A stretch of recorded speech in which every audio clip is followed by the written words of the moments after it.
RRB, l'invité du matin. Bonjour Jean-François Bodin. Bonjour Nicolas. Avec votre invité ce matin, vous parlez de l'accompagnement des étudiants calédoniens en métropole. Oui, Agnès Siro, bonjour. Bonjour. Vous êtes chef du service étudiant formation jeunesse de la Maison de la Nouvelle-Calédonie, actuellement sur le territoire pour, les derniers préparatifs avant d'accueillir les premiers étudiants calédoniens. Peut-être rappeler quel est le rôle de la Maison de la Calédonie dans l'accueil des étudiants calédoniens. Alors, un des objectifs de la Maison de la Calédonie, c'est l'accueil des publics calédoniens. Donc, notre service est composé de 5 personnes et nous, notre public, la cible, ce sont les étudiants, boursiers et non boursiers, je le rappelle. Ça fait à peu près combien d'étudiants, notamment pour l'année 2019-2020 qui commence en métropole ? Je pense qu'il y en a à peu près 450. L'an dernier, on a enregistré 525 dossiers. Là, j'ai pas encore tous les chiffres. On est en train de terminer avec les provinces, mais je pense qu'on va être à peu près sur un chiffre identique. Est-ce que ça veut dire que tous ces étudiants, lorsqu'ils arrivent en métropole, le passage obligé, c'est la Maison de la Nouvelle-Calédonie ? Alors, le passage obligé et conseillé par les provinces pour les boursiers, oui, c'est la Nouvelle-Calédonie, puisqu'on met en place avec les institutions un accueil groupé. Et pour les non-boursiers, ceux qui le souhaitent peuvent nous remplir une petite fiche. Ils bénéficient du même accueil. À la seule différence, c'est qu'ils payent leur nuitée à Paris. Mais on a un partenariat qui est pas très onéreux. C'est 29 € la nuit, petit déjeuner compris. Donc, ils remplissent un bon d'engagement en ligne sur notre site et ils s'inscrivent. Alors ça, ce sont des jours qui sont très importants pour vous et pour les jeunes quand ils arrivent, parce que c'est là qu'ils reçoivent l'essentiel des informations prioritaires. Alors, nous, on est en charge du suivi administratif et l'idéal, c'est qu'ils soient avertis sur tout ce qu'ils doivent faire pour finaliser leur dossier, pour être concentrés sur leurs études. Donc, je dis pas que quand ils partent de la Maison de la Calédonie, tout est finalisé, parce qu'il y a plusieurs étapes pour certains dossiers, mais au moins, on amorce tous les dossiers pour qu'ils restent libres de se concentrer sur leurs études. Mais c'est aussi un travail qui se prépare en amont, c'est-à-dire que c'est pas le jour où ils arrivent à la Maison de Calédonie, il faut commencer à faire tous les papiers. Il y a, j'imagine, tout un travail qui se fait notamment via Internet. Alors, sur notre site, dans l'onglet étudiant, il y a toutes les démarches, toutes les procédures. Ensuite, là, on a animé des forums à l'initiative des provinces en direction des boursiers. Donc, il y a tout un travail d'anticipation qui est proposé par les provinces. Mais j'ai pu le faire aussi pour les non-boursiers à l'université cette année. Et il y a eu un public non boursier conséquent, avec beaucoup de parents. Et c'est vrai que il faut vraiment aller lire les informations sur le site, parce que on les met à partir du mois de janvier, et ça permet d'anticiper. Et tout ça, c'est important. D'ailleurs, vous venez régulièrement en Nouvelle-Calédonie et vous allez notamment dans les classes de terminale, dans les lycées, pour informer les élèves, tout ça. C'est vraiment tout le temps de l'information. Il faut rappeler les choses, expliquer pour que tout se passe bien. Tout le temps. En fait, je crois qu'il y a un moment où, à cette période, c'est la première fois que je viens à cette période. D'habitude, j'y viens avant. Et là, je me rends compte qu'ils sont beaucoup plus concernés parce que l'échéance approche. Alors, en terminale, si on peut amorcer, c'est bien. Et puis, il faut continuer jusqu'au départ, en fait. Et quand ils arrivent, ils sont encore surpris parce qu'il y a un décalage entre la réalité et puis ce qu'ils s'imaginaient, quoi. Alors, dans ces ateliers, quels sont les points les plus importants qui sont mis en avant ? Pour un étudiant, ce qui est très important, c'est d'avoir une couverture sociale, et ce fameux numéro de sécu, comme on dit, ça, c'est quelque chose sur lequel vous vous battez en permanence. Oui, depuis 4 ans, on porte ce dossier parce qu'il y a un réel besoin.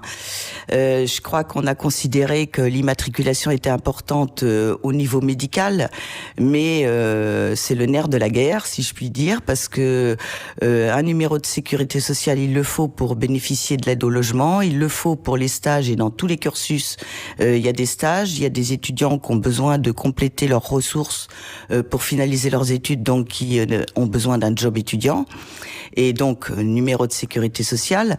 Donc le dossier a été largement porté par les institutions jusqu'à ce jour, et là l'INSEE national attend une réponse décisive de la Nouvelle-Calédonie. Sur quel point ? Pour que les choses puissent être mieux anticipées, ou qu'il y ait une continuité plus facile difficile avec l'immatriculation en Calédonie ? Pour que les étudiants soient immatriculés tout simplement avant leur départ et que de fait, il n'ait plus ces soucis d'attente. Il faut aussi leur expliquer évidemment les systèmes bancaires, voir ce qui existe, les offres qui sont faites pour les étudiants. Tout ça, ça se fait aussi au cours de ces 2 journées d'atelier en arrivant en métropole ? On parle des ouvertures de comptes et on a des partenariats avec la présence de banques parce qu'ils n'ont que 48 heures à Paris, donc il faut tout faire assez rapidement. On parle aussi de tout ce qui est sécurité des rives. Là, j'entendais ce qui s'est dit précédemment. On les alerte sur pas mal de choses. Notre but, nous, c'est d'éviter toute mise en danger. Et on leur explique qu'ils peuvent nous joindre tout le temps. Moi, mon numéro de portable, ils l'ont. Ils peuvent me joindre le week-end, et ils le font, ou le soir. Et il faut absolument pas qu'ils se mettent en danger, parce que c'est une population quand même gentille et une cible facile. Alors, ils passent ces 2 jours à Paris. Ensuite, la plupart vont partir dans leur ville d'études, parce que peu, finalement, sur la totalité restent à Paris. Et là, comment ça se passe ? Vous les accompagnez ? Vous les mettez dans le train ? Qu'est-ce que vous faites ? Carrément, oui.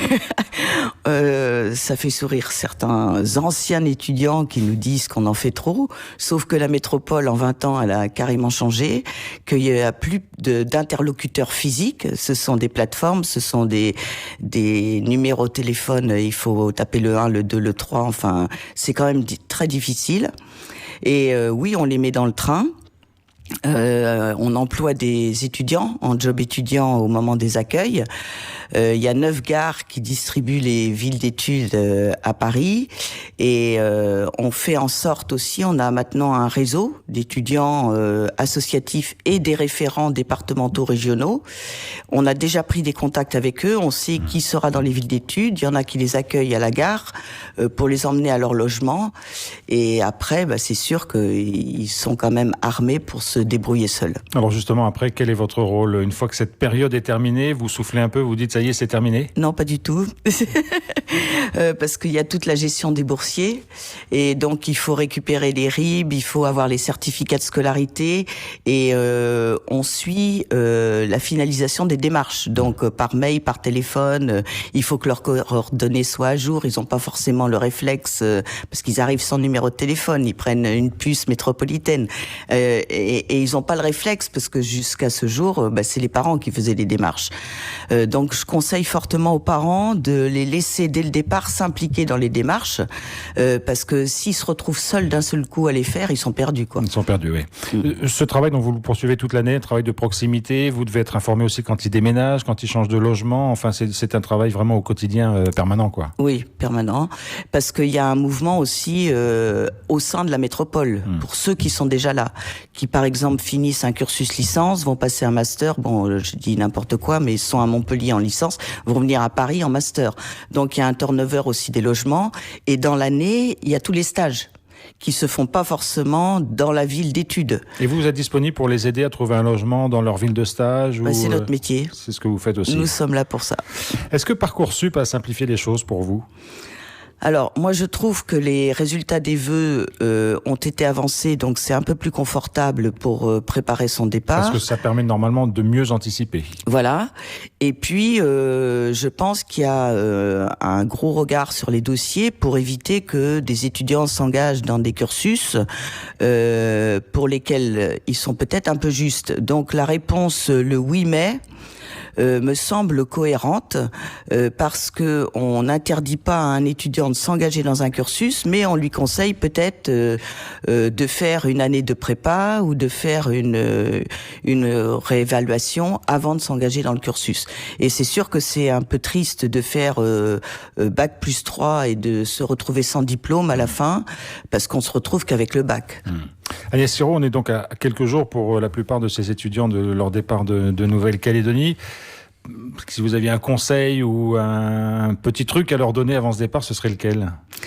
Eh bien, vraiment, nous prévenir si vous souhaitez être accueillis, mais pas la veille, au moment où vous partez à temps tout tard, nous disant « j'arrive demain ». C'est un peu tard pour nous. On a fait 24 allers-retours à Roissy l'an dernier. Nous ne sommes que 5 dans le service et je remercie l'équipe qui est en train de tout mettre en place en ce moment. Et il faut nous avertir quand même au moins 72 heures avant, s'il vous plaît. En fait, c'est le maître mot pour tout anticiper. Hein. C'est vraiment un gage de tranquillité et le de service pouvoir est se mieux consacrer assuré. Complètement à ses études.